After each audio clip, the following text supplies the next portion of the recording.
Nyanga autrement. LMTV, la Nyanga autrement.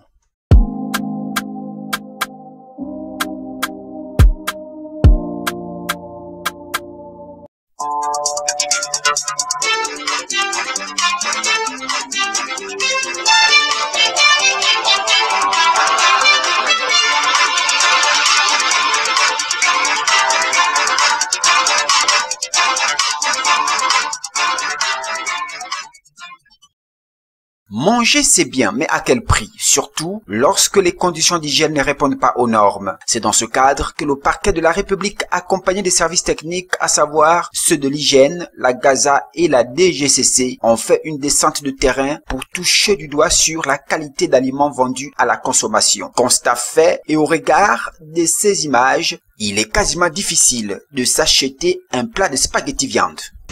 Il y a des risques d'insalubrité. Je parlais bien d'insalubrité alimentaire. Oui. Et c'est pourquoi le procureur de la République, cette fois-ci, était lui-même sur le terrain avec nous. Parce que nous, les services techniques, nous avons sensibilisé. Et ça, c'est moult fois. Alors, vu les résistances qui s'opèrent, il fallait bien que l'autorité judiciaire soit avec nous sur le terrain pour donner un coup d'envoi vers la coercition. Cette opération menée par le parquet rehaussé par la présence du procureur de la République vise à assurer la sécurité alimentaire des populations pour éviter tout risque d'intoxication. Le constat est qu'il y a un problème, je dirais même très prononcé, d'insalubrité au niveau alimentaire dans les gargotes, les restaurants. Et dans ce domaine-là, effectivement, il y a un gros risque d'intoxication alimentaire. Pour l'heure, cette opération se poursuit avec pour objectif éliminer tous les risques d'intoxication alimentaire.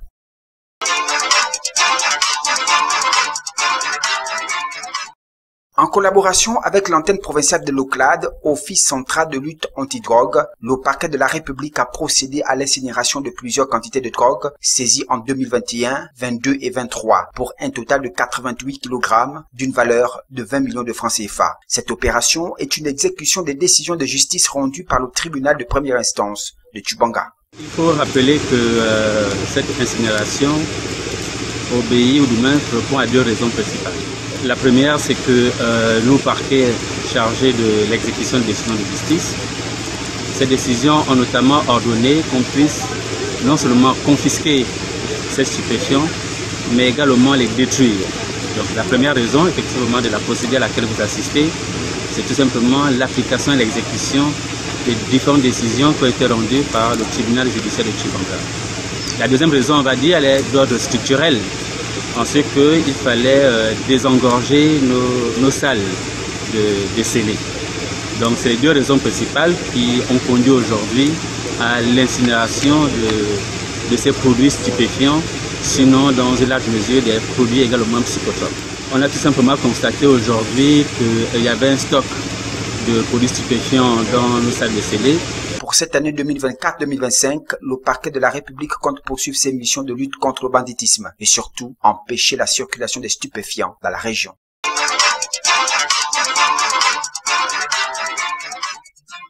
Vous-même, vous êtes témoin. Retour à la terre. Les éléphants sont venus gaspiller la plantation. On ne sait plus quoi faire. Comme un peu désespéré là. Une réaction désespérée de Karl qui a trouvé ses rejets de bananes et tubercules pas comme il les avait laissés. Quelqu'un est passé par là. Que dis-je? Quelque chose est passé par là. Il s'agit d'un éléphant qui n'a rien laissé sur son passage. Vous étiez sur les lieux. Vous avez vu comment les plantations sont dévastées, balayées. Rien n'est resté, rien du tout. Je mange quoi avec ma famille? Vous avez dit que retour à la terre. Mais retour à la terre, c'est pour les éléphants. Je suis à la maison. Je suis tout le temps emmerdé. Déjà une semaine, je ne dors pas du tout. Avec les vieilles mamans. Mais sans munitions, ni armes. On les abat comment? Les éléphants ont dévasté la petite place où j'avais planté ma nourriture. Et maintenant, avec quoi je vais me nourrir?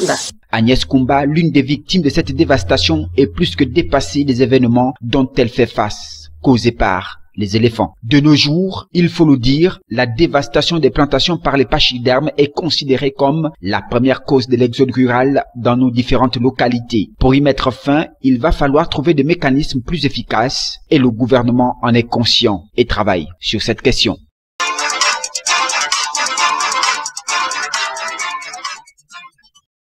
Ce point blanc est une torche qui sert d'éclairage à un habitant du quartier Minzanzla de passage pour s'acheter un morceau de pain à plus d'1 kilomètre de là où se trouve le boutiquier. Même notre équipe a failli le percuter suite à l'obscurité qui hante ce quartier du premier arrondissement de la commune de Tchibanga. Manque de poteaux électriques, installation anarchique des câbles de courant. À Minzanzla facile, les populations se disent être dans la jungle. Les habitants de Minzanzla, ils vivent ici dans la jungle. Ici, vraiment, ici c'est la jungle.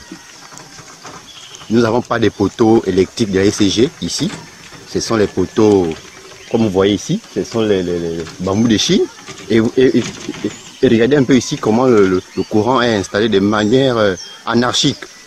Vraiment ici c'est une jungle. Vous-même voyez les poteaux. Nous ici les poteaux c'est maintenant les bambous de Chine de route. Ici nous sommes en train de passer des moments difficiles. Vraiment, vous voyez vous-même comment les bambous de Chine sont en train de tomber. Et c'est vraiment un danger. Vous savez que quand le câble électrique est au sol, on ne peut pas le toucher. La nuit, vraiment, comme je viens de dire, c'est un danger. On ne peut même pas se déplacer pour aller prendre même le pain chez le boutiquier. Parce qu'il n'y a pas la lumière. Et il y a les serpents. Outre le manque de poteaux électriques, on note également les installations dangereuses des compteurs électriques avec ces coupures répétées que subissent les populations depuis quelques jours. Les habitants de ce quartier vivent dans l'insécurité et lancent un cri d'alarme aux plus hautes autorités de la République.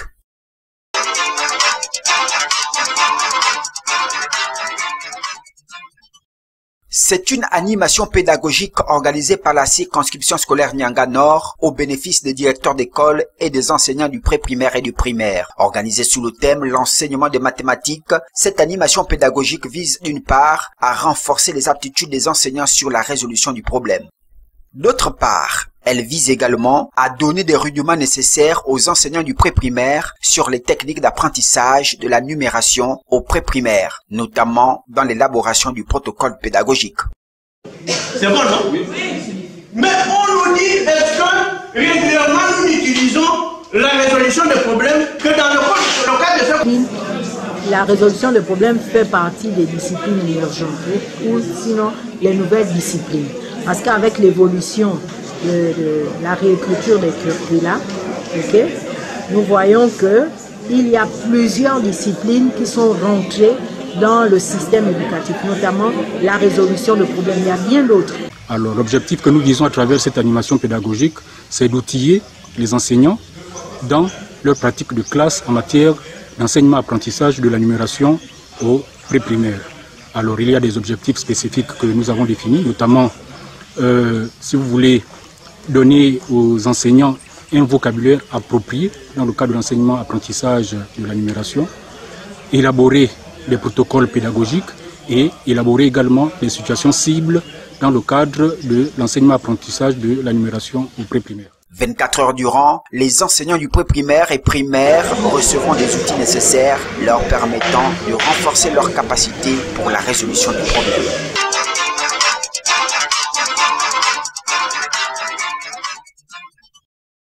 Si un enfant est victime de violences sexuelles, responsabilité des parents et des administrations. Article 5 de la CDE et article 17 du Code de l'enfant. Une thématique retenue lors de la célébration en différé de la Journée mondiale des droits de l'enfant. Les enfants d'aujourd'hui seront les leaders de demain. En effet, l'avenir d'une nation dépend des performances des jeunes qui sont à leur tour tributaires de la qualité de la parentalité qu'ils ont reçue. La parentalité responsable des droits de l'enfant se définit comme étant l'ensemble des droits et des devoirs visant à protéger l'enfant. Tout parent a un devoir de protection et d'entretien de son enfant, c'est-à-dire il doit veiller à sa sécurité, le nourrir, l'héberger en autre fonction de ses ressources et de ses besoins. La responsabilité parentale ne se limite pas seulement à la provision des besoins physiques, elle va bien au-delà, car elle vise à faire de l'enfant un adulte heureux et responsable.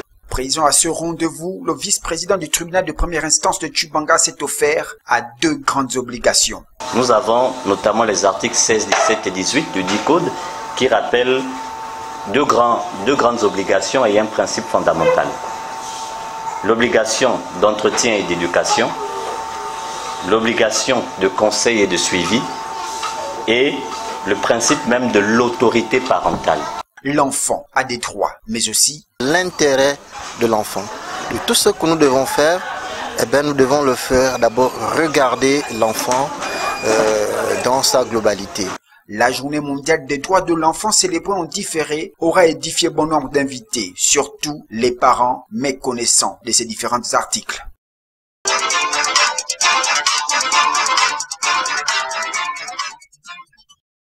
Ici à Gamba, la vie devient de plus en plus chère et les populations ont du mal à joindre le debout, surtout dans une ville où l'activité n'est pas du tout rentable. C'est très compliqué la vie. On retrouve le boîte de sardines Berman sur 650. C'est compliqué. Le col de riz était 500, c'est monté à 750. Par contre, les prix ont beaucoup augmenté. Il y a plusieurs choses qui ont augmenté. Comme la boîte de tomates qui était à 200, là c'est chez certaines boutiques, c'est à 300. Là, en ce moment, les activités ici en ce moment ne sont pas vraiment rentables. Au-delà de toutes ces difficultés s'ajoute le manque de structures sanitaires appropriées permettant aux populations de recevoir les soins de qualité. On n'a pas exactement les soins appropriés dans le centre médical de Gamba. On est obligé de nous rendre à Gamba quand ce n'est pas à Bongolo pour avoir des soins adéquats. La baisse du prix du gaz par décision du chef de l'État a soulagé de nombreux Gabonais. Par contre, ceux d'autres produits de première nécessité continuent à faire gratter les têtes de nombreux compatriotes.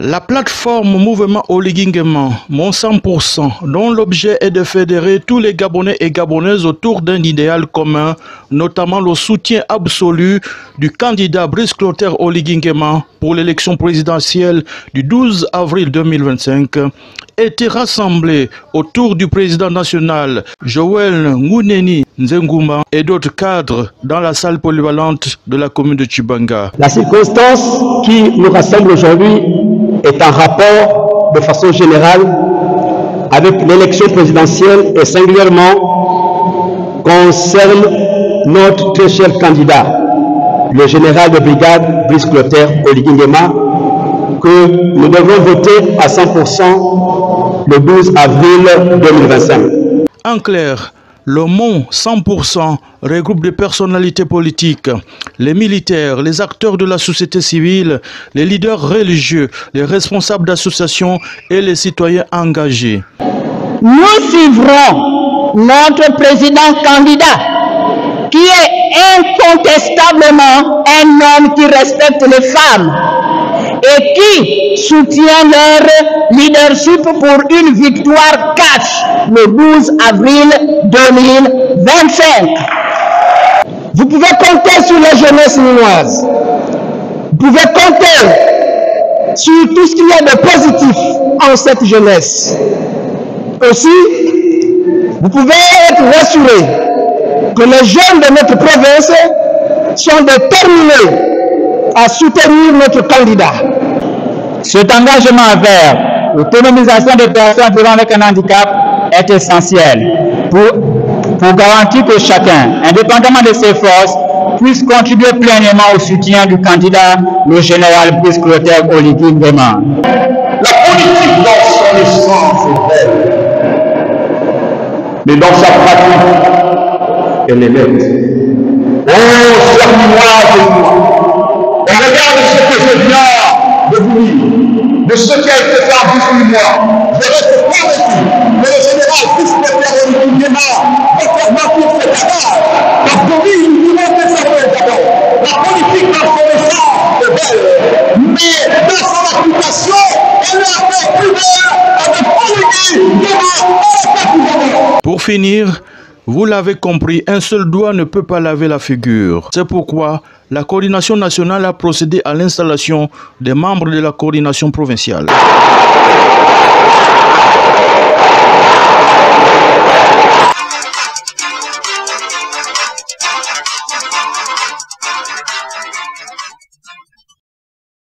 C'est à l'occasion de la journée des droits de la femme célébrée le 8 mars dernier que l'association Le Camp Sahara a décidé d'accompagner ces femmes qui se battent au quotidien pour protéger leur famille. Première escale, la province de Langounié, où le Camp Sahara a festoyé avec les femmes de la commune de Mouila.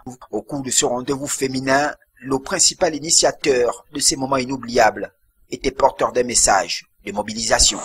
Tous nous sommes contents de la libération qui s'est passée le 30 août.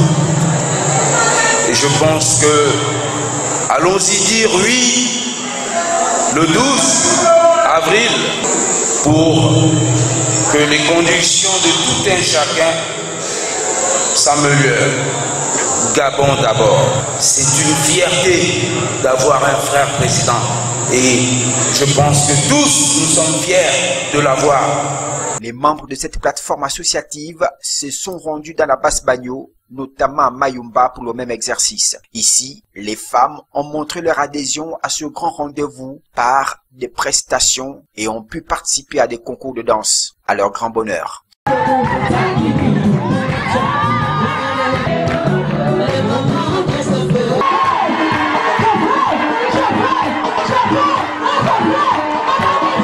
L'émotion, la joie et la détermination d'accompagner le président de la transition, candidat à la présidentielle d'avril prochain, s'est fait ressentir sur leurs lèvres par ces chansons précises et claires.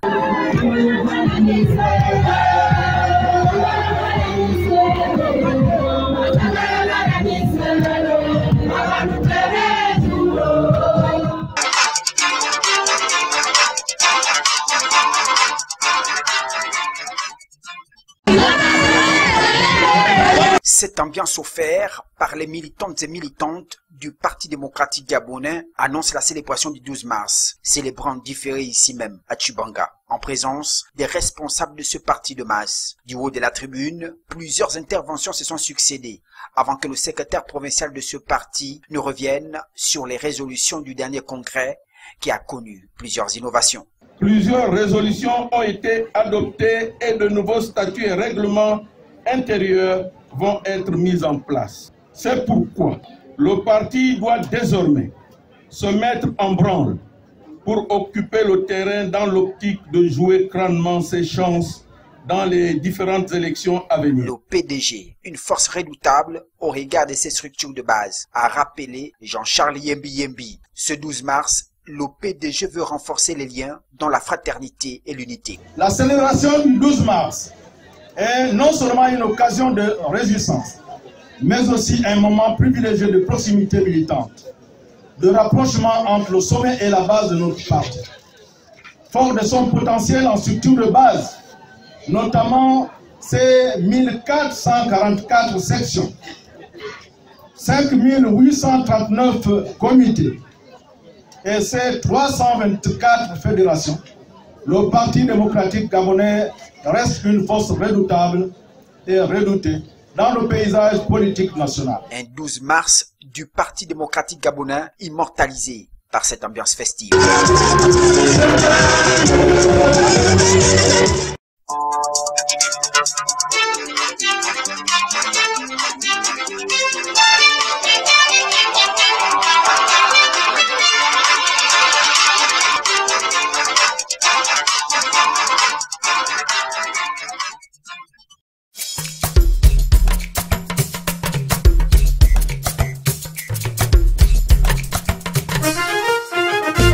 LMTV, la Nyanga autrement.